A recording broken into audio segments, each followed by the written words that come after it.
MRO versus VRO ఈ కేసులో big twist నెలకొంది. వాకాడు ఎంఆర్ఓ పెళ్లకూరు విఆర్ఓ కేసుకు సంబంధించిన బ్రేకింగ్ న్యూస్ చూస్తున్నారు. ఏడాదిన్నరగా విఆర్ఓతో చనువుగా ఉంటున్నాడు ఎంఆర్ఓ రామయ్య.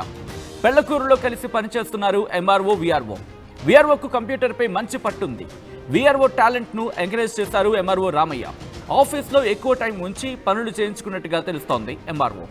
ఈ నేపథ్యంలోనే ఎంఆర్ఓతో రోజు కారులో తిరగడం, సరదాగా గడపడం, ఈ వ్యవహారం అంతా జరిగింది విఆర్ఓ ఎంఆర్ఓ మధ్య. దీంతో ఆ కుటుంబానికి అంటే విఆర్ఓ కుటుంబానికి అనుమానం వచ్చింది. దీంతో ఎంఆర్ఓ రామయ్య తీరుతో విఆర్ఓ ఇంట్లో గొడవలు ప్రారంభమయ్యాయి. తన జోలికి రావద్దని ఎంఆర్ఓను కోరింది విఆర్ఓ. ఇక అక్కడి నుంచి వేధింపులు మొదలయ్యాయి. ఎంఆర్ఓ నుంచి వేధింపులు ఆగకపోవడంతో తల్లితో కలిసి పక్కా స్కెచ్ వేసింది విఆర్ఓ. ప్లాన్ ప్రకారమే ముందే వీడియో ఆన్ చేసి అర్ధరాత్రి ఎంఆర్ఓను ఇంటికి పిలిచింది విఆర్ఓ. ఎంఆర్ఓ బట్టలు విప్పాక తల్లిని పిలిచి అక్కడ తన్నించిన వ్యవహారం, దాడి చేయించిన వ్యవహారం.